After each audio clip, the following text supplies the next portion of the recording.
taught myself about damp because I've had a lot of the same issues that this property has.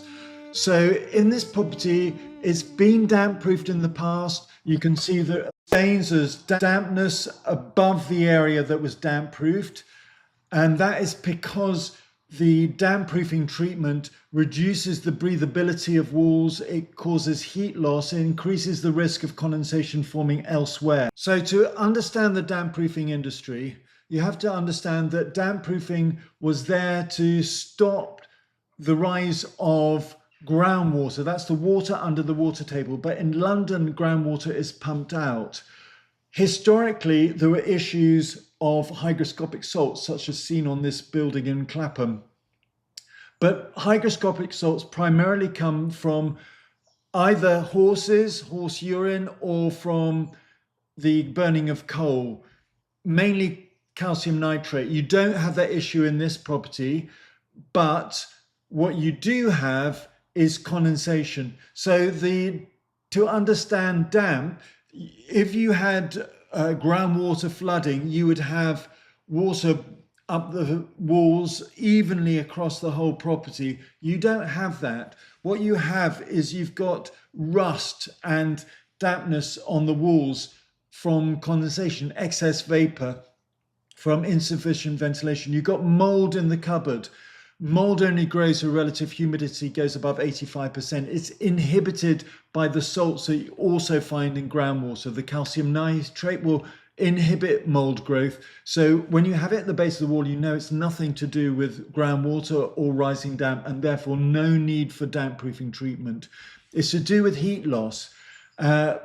Relative humidity is a measure of the amount of vapor that can be held in air. The warmer it is, the more vapor you can hold. Conversely, the colder it is, the less you can hold, until you get to a point you can't hold anymore. Well, around that temperature is where condensation forms and mold grows. Do you see the dew point at the base of this hygrometer is 11 degrees centigrade? That's actually above the temperature of that cold zone. And the reason why is you've got vapor in the property. You've got these drying racks increase the speed at which vapor can be generated. And really, you shouldn't be using them, at least not without a very good dehumidifier. Your kitchen extractor fan doesn't vent out, so any cooking, including pasta or risottos, is going to increase the amount of vapor in air.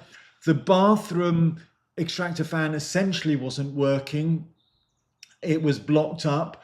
It had the backflow shutter had got in the way and was blocked up. I eased it, I improved it, but I only got it to 3.8. It should be at 15. So the best thing to do is put a continuous flow bathroom extractor fan. There's also high humidity in the subfloor void. Now, what can happen is if you've got humidity in the subfloor void, it can condense above the damp-proof course and cause rising damp-like symptoms. High humidity in the subfloor void comes from one of 3 or 4 sources. So a mains water pipe, a wastewater pipe, or potentially external water, but probably most likely in your cases, condensation forming on the cold water pipe that's dripping into the subfloor void. That can cause rot. It can cause dry rot. Now, that's in extreme cases. I come across it about 1 in 100 surveys, so don't be concerned about it, but you do need to follow a few sets of rules. I want you to work with the rest of the property to find out whether you've got a mains water leak. It's a very simple test, but you all have to do it, and that's to turn the stopcock off and see whether you get sucked back on the mains water on one of the taps. Have a look at this survey. You may need to get a plumber to do that. If you have got dry rot or rot in the subfloor void, it's a property-wide issue, and I think it would be seen as a freehold management concern. It can be expensive to repair, and one of the big issues is that you have overlaid floor. So I wasn't able to open up the void and have a look in underneath, which is what I normally do, because to break the timber would be expensive to put it back, basically, and time consuming. And the risk, it wasn't worth the reward. But but you do need to keep a hygrometer in this subfloor void and just measure the subfloor relative humidity. If you deal with the condensation, you will start to see improvements over time. I would use a dehumidifier. I would put a kitchen extractor fan in, a continuous flow bathroom extractor fan, bring down the internal vapor so that the dew point is never above the outside temperature. Have a look at the data logger section. I gave you a fuller detail on this. The other thing you can do is increase airflow underneath there. So leave the boards, the kicker boards, open just for now, and maybe think about using a fan and dehumidifier just to speed up the process of drying. It will take time to dry, and I have come across dry rot in properties where there has been a condensation forming on cold water pipes going into the subfloor void. So it is a real problem. You need to take it seriously. I'm sorry, I don't want to make you concerned. I've made this little music, which I'm going to put to examples of dry rot, but I don't think you have it. You normally smell it, you normally see signs, but I couldn't look in under the subfloor void, and I would have liked to have done that. Have a listen to this, and I'm not trying to concern you, but there is some degree of urgency.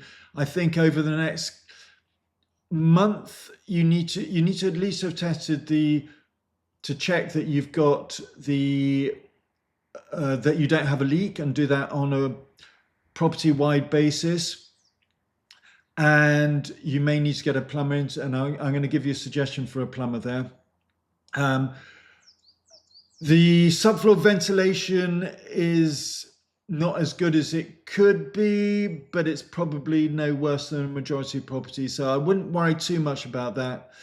And I wouldn't be blowing air in at this stage, because if you have got dry rot, you'll be moving spores around, and that could speed up the process. Just deal with the internal vapor levels for now.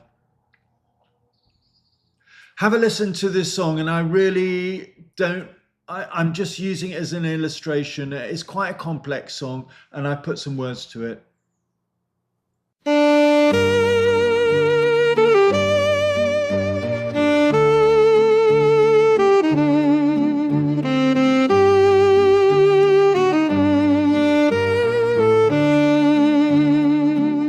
Not pleased to meet you, maledetto fungo bastardo. Not pleased to meet you. You think you're clever, you think you're fast. You came in quiet, you left destruction. My joists, my chairs, my bambino's bed, my mother's stool, my husband. We were fine, a little damp, but you se noteste una puzza col cappotto di spore. So I'm telling on you,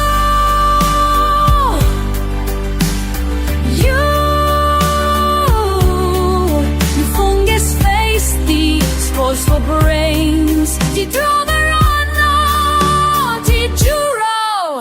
We were small, we were still, a little warm leak, no harm, no kill until you came, like smoke, like sickness, and no one came to look, no one lifted a thing. The surveyor, just a suit, a meter, a nod. Oh yes, looks damp. They didn't lift, they didn't sniff, they didn't look or check for leaks. They took the cash for a worthless guarantee. So listen, if you're buying, check surveyors, inspect the voids. Ask, do they lift the boards? Do they sniff for rot? Do they test for leaks, or do they just guess a lot? If they write rising damp and didn't even check, that's not a survey, just a bedtime story. And if dry rot spreads and you're stuck in court, they'll say, I told you to get it looked at. You need someone who lifts, who smells, who checks the vent, not someone who sells a bucket of cement. I lost my home. I buried my kids in a drawer of dust. But you still have time. So I'm tired.